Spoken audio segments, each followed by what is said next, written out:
the non-religious person? Who's the better person? The one who follows religion or the one who doesn't follow religion? Well, the women are going to say the one that doesn't follow religion because he doesn't beat his wife.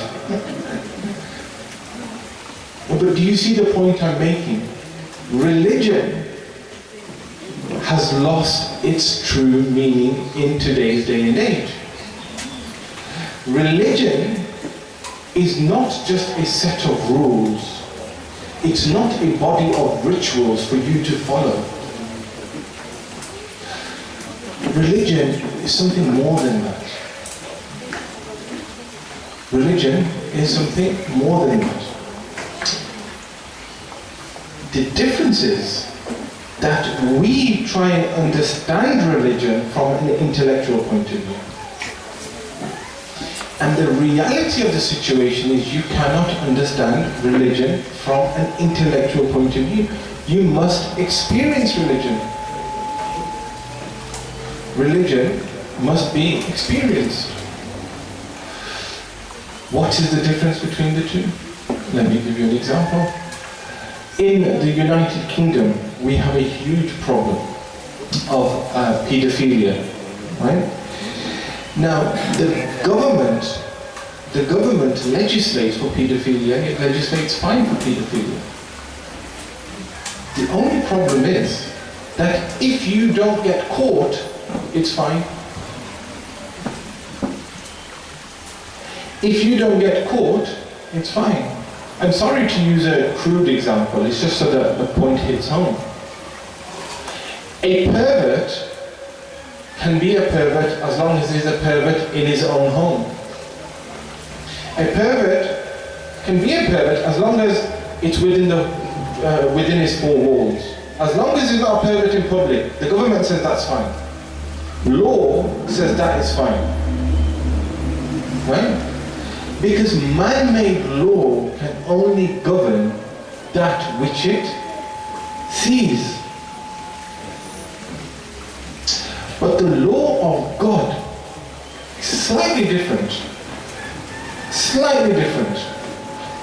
In the sense that the law of God doesn't only govern that which man sees, it governs everything that the Lord sees. And it is unfortunate for those who commit these sorts of crimes that the Lord sees everything. So, when a pervert or a paedophile is in his home, he will think twice. Well, this isn't to suggest that a religious person now doesn't commit these sins. That's not what I'm saying. But at least he or she will think twice. They will think, God's watching. And that is what you call a conscience. That is what you call your conscience. That being said, we are here to celebrate something. And what we are here to celebrate is often lost in the midst of religion, midst of culture, midst of segregation. And we often lose the true message. And that is that Rasulullah came on this earth, but as what?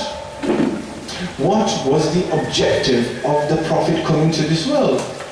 In Islam, we believe that there were approximately 124,000 prophets altogether. The final messenger was Rasulullah sallallahu alaihi wasallam. But what was the objective? What was the objective of the Prophet coming? Allah subhanahu wa ta'ala tells us in the Quran, Allah says, وَمَا أَرْسَلْنَاكَ إِلَّا رَحْمَةً لِلْعَالَمِينَ.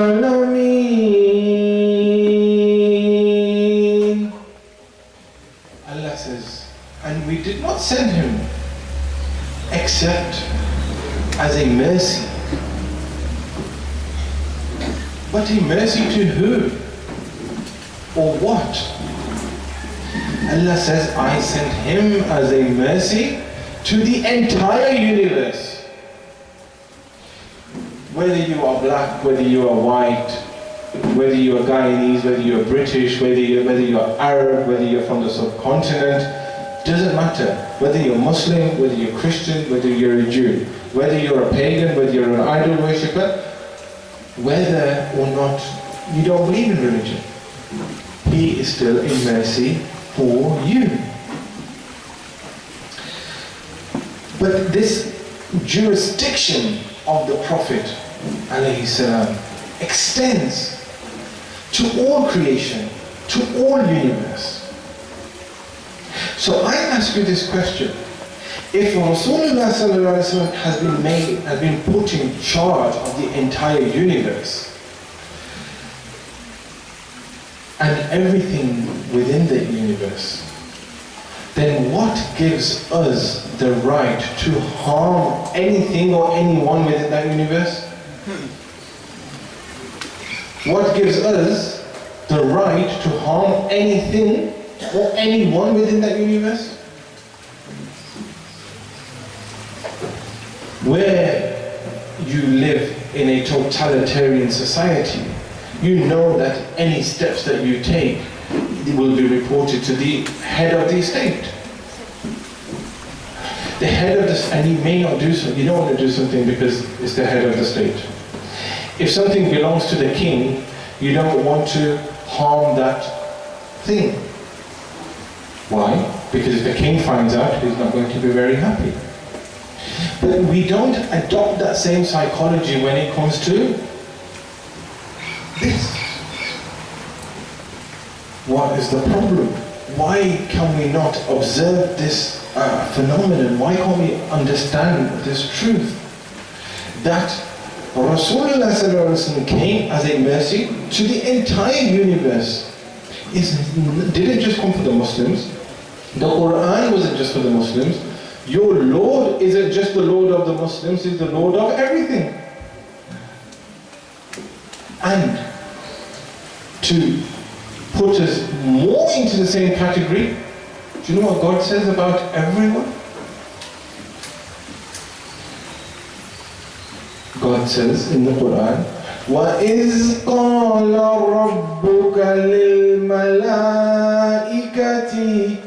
إِنِّي جَاعِلٌ فِي الْأَرْضِ خَلِيفَةً. God said in the Quran, when He was creating mankind, not just Muslims, when He was creating mankind, God said, to the angels, said, I am going to create my representatives on this earth. I am going to create my representatives on this earth. God didn't say, just the Muslims will be my representatives, or just the Christians will be my representatives, or just the Jews will be my representatives, or just the Hindus. No, God said, every single person, every single creation within the community of mankind, and womankind of course. You have to be careful now with equal opportunity laws and things. Mankind and womankind, every single creation within that category is my representative. Now you have the representative of the government here. You have the representative of... Would you say anything bad to the representative of the government? No, because he represents the government.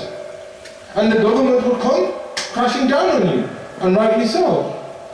So when Allah says that I am creating my representatives on this earth, why do we insist on harming the representatives of our Creator?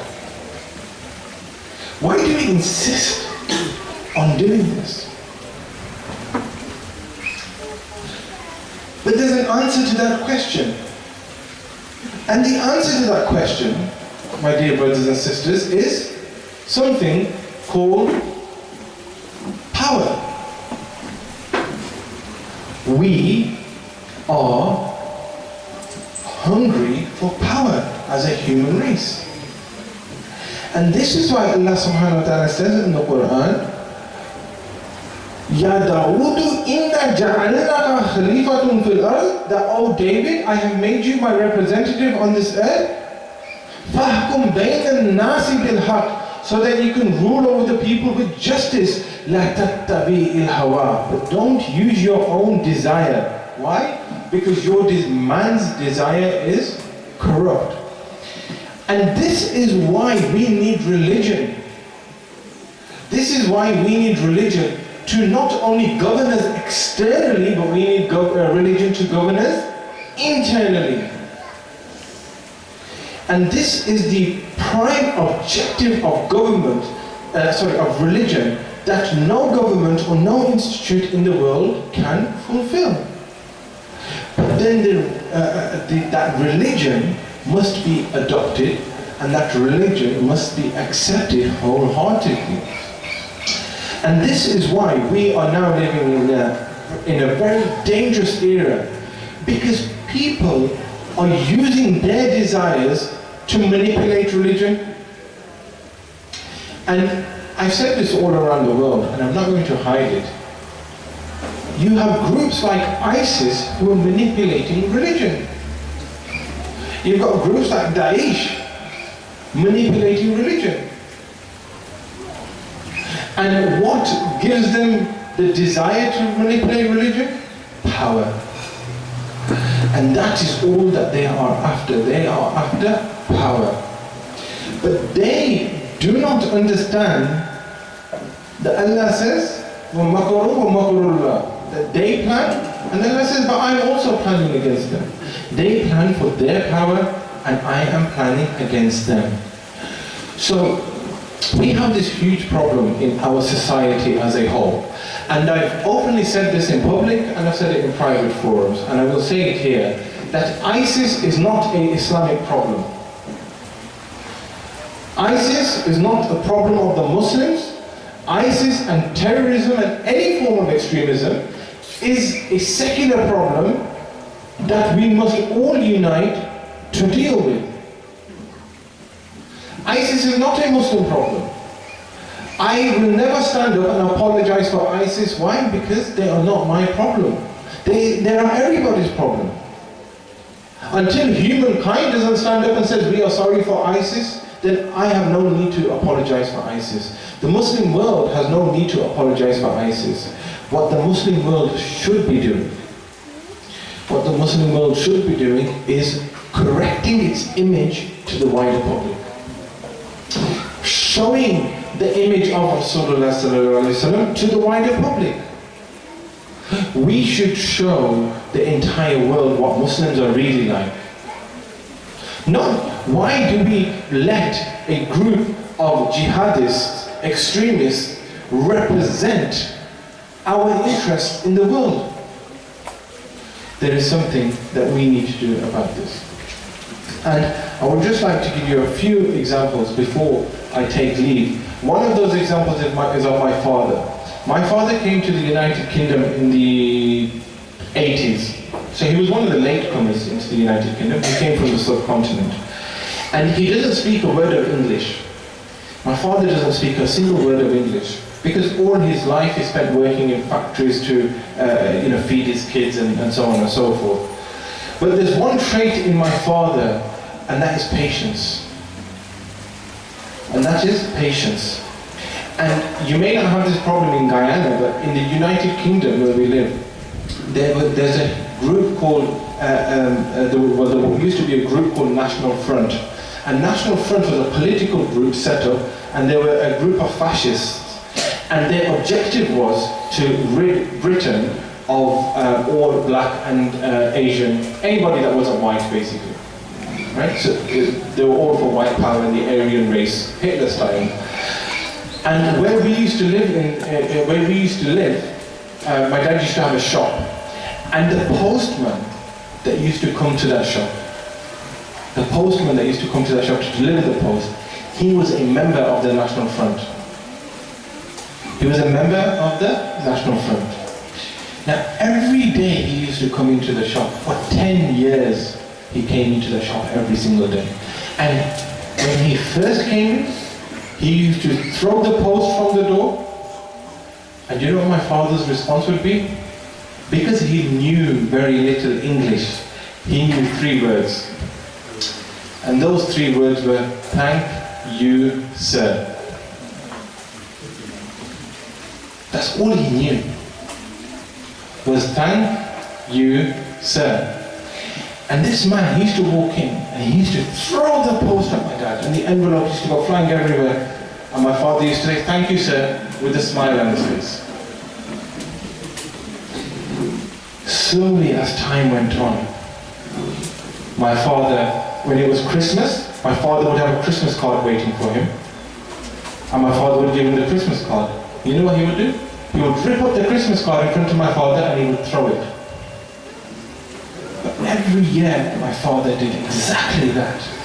Every day, 6 days a week, for 10 years, this man came in and he would throw the post and my father would respond, thank you, sir. Every single day. Until one day, the man responded. And he said to my father, he said, are you stupid? This was about 3-4 years later. He said, for 4 years, I have swore at you. For 4 years, I have disrespected you.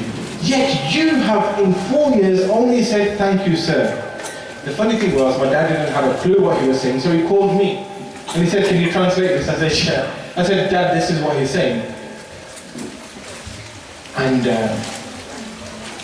my father just turned around and you know what my father's response was? My father said, this is how we are taught. This is what our religion teaches us. This is what our religion, whether I can understand you or not. Do you think I'm stupid? You think I can't see your facial expressions?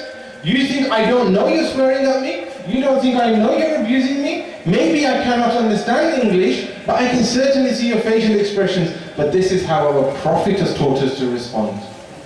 And now, 10 years later, that very same postman will come in, he will have a cup of tea with my dad, they will have a conversation with each other.